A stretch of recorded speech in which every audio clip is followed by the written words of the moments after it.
회화나무 녹병의 진단 특성 중 잎 뒷면이나 줄기의 병든 부위에 형성되는 황갈색 가루 형태의 포자는 무엇입니까?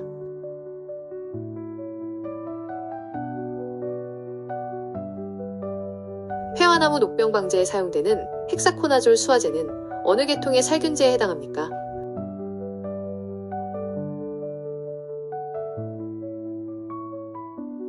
회화나무 녹병균의 생태적 특징 중 하나인 중간 기준은 무엇입니까?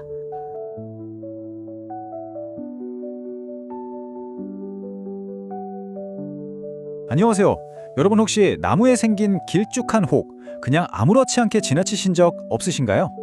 오늘은 바로 우리 주변 회화나무에 생기는 이 아주 특이한 증상, 회화나무 녹병에 대해서 제가 아주 정확하고 명쾌하게 파헤쳐 드리겠습니다. 아파트 단지나 공원, 길가를 걷다가 회화나무 가지가 좀 울퉁불퉁하게 부풀어 오른 거 보신 적 있으시죠? 아마 꽤 많으실 거예요. 그런데 말이죠. 혹시 그 혹의 모양 어떻게 기억하고 계세요? 회화나무 녹병의 혹은요, 지금 보시는 것처럼 길쭉한 방추형, 이게 진짜 정확한 모습입니다. 다른 건 다 잊으셔도 이 길쭉한 모양만큼은 반드시 꼭 기억하셔야 합니다. 이 길쭉한 혹을 만드는 병의 정식 명칭은 회화나무 녹병입니다. 생긴 모양 때문에 회화나무 혹병이라고도 많이들 부르시는데 정확한 이름은 녹병이라는 거 기억해 주세요. 그럼 이 회화나무 녹병이 정확히 뭘까요? 학명으로는 우로마이세스 트룬키콜라라는 이름을 가진 곰팡이, 일종의 곰팡이가 원인균이에요. 이 곰팡이가 회화나무의 가지나 줄기, 심지어 잎까지 감염시켜서 우리가 보는 그 특유의 길쭉한 혹을 만들어내는 거죠.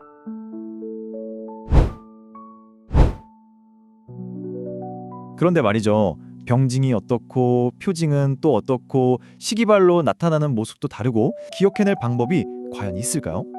혹혹혹혹 퇴퇴퇴, 이게 바로 회화나무 녹병 진단을 마스터하는 우리만의 비밀 주문입니다. 이 간단한 구어 하나면요, 병징과 표징 절대 헷갈릴 일이 없습니다. 이 마법 같은 주문을 하나씩 풀어보겠습니다. 첫 번째 파트, 혹입니다. 여기서 혹은 병원균에 대한 나무의 반응, 다시 말해 병징을 뜻합니다. 우리가 식물병을 이야기할 때 병징이라는 말을 쓰잖아요. 이건 병든 식물 자체에 나타나는 이상 증상을 말하는 건데요. 회화나무 녹병에서 가장 중요하고 가장 대표적인 병징은 뭐다? 네, 바로 이 혹입니다. 꼭 기억하세요. 혹은 병징입니다. 자, 혹.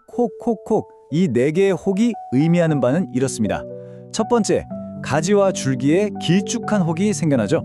두 번째, 이게 하나둘 늘어나면 나무가 제대로 크지 못하고 삐뚤어집니다. 세 번째, 설상가상으로 이 혹은 해가 갈수록 점점 더 커져요. 그리고 네 번째, 결국엔 가지를 말라 죽게 만들거나 심지어 강풍에 뚝 부러지게 만드는 직접적인 원인이 됩니다. 이 네 가지 특징이 바로 혹으로 대표되는 핵심 병증인 거죠.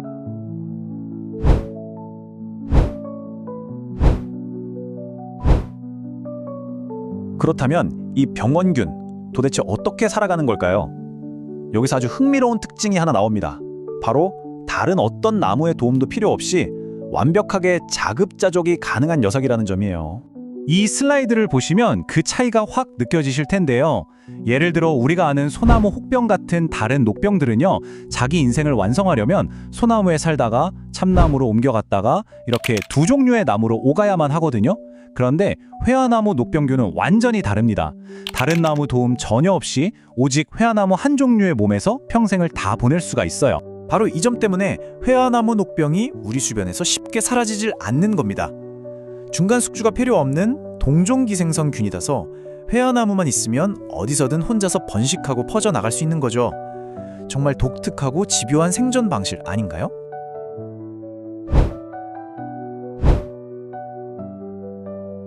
그럼 이제 주문의 두 번째 파트, 퇴퇴퇴로 넘어가 보겠습니다. 이 퇴는 병원균 자체가 우리 눈에 보이는 것, 즉 표징을 가리킵니다. 표징은 병징하고는 개념이 좀 달라요. 나무의 반응이 아니라 병을 일으키는 원인, 즉 곰팡이 자체가 눈에 보이는 걸 말하거든요. 회화나무 녹병의 표징은 바로 포자퇴입니다. 끝 글자가 퇴로 끝나죠. 그래서 우리 주문에 딱 들어맞는 겁니다. 자, 그럼 퇴, 이 세 개의 퇴는 계절에 따라 어떻게 변하는지 볼까요? 먼저 7월 초 잎을 뒤집어 보면 노란 갈색 가루, 바로 여름포자퇴가 보입니다. 이게 첫 번째 퇴예요. 그러다 8월 중순쯤 되면 검은 갈색의 겨울포자퇴가 스멀스멀 같이 나타나기 시작합니다. 이게 두 번째 퇴죠. 그리고 가을이 깊어지면 어떻게 될까요?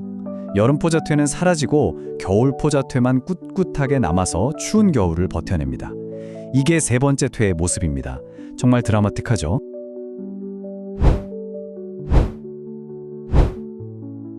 그럼 이렇게 병에 걸린 우리 나무 어떻게 지켜야 할까요? 예방부터 치유까지 단계별 방제 전략을 꼼꼼하게 알아보겠습니다. 방법은 크게 4가지로 나눌 수 있어요. 가장 기본은 병든 가지나 낙엽을 발견하는 즉시 잘라서 태우거나 땅에 묻어버리는 물리적인 방법입니다. 예방이 최선이겠죠? 잎이 나기 전인 2, 3월에 테부코나졸 성분의 나무 주사를 놔주면 효과가 아주 좋고요.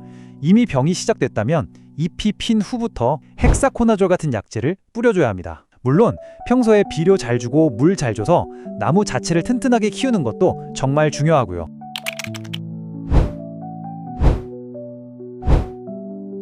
나무 주사 어떻게 하는 건지 궁금하시죠? 과정은 이렇습니다.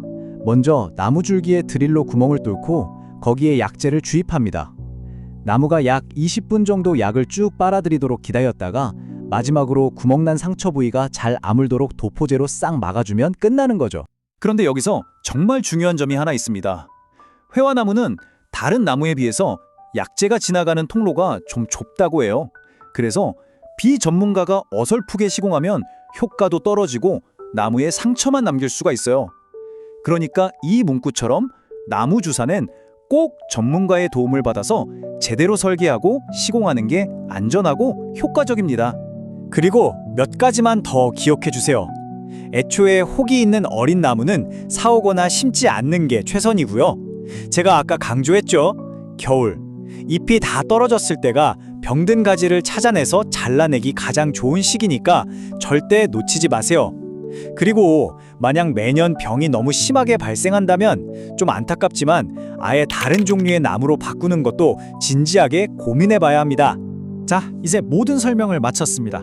이제 이 질문을 여러분 스스로에게 한번 던져볼 시간이에요.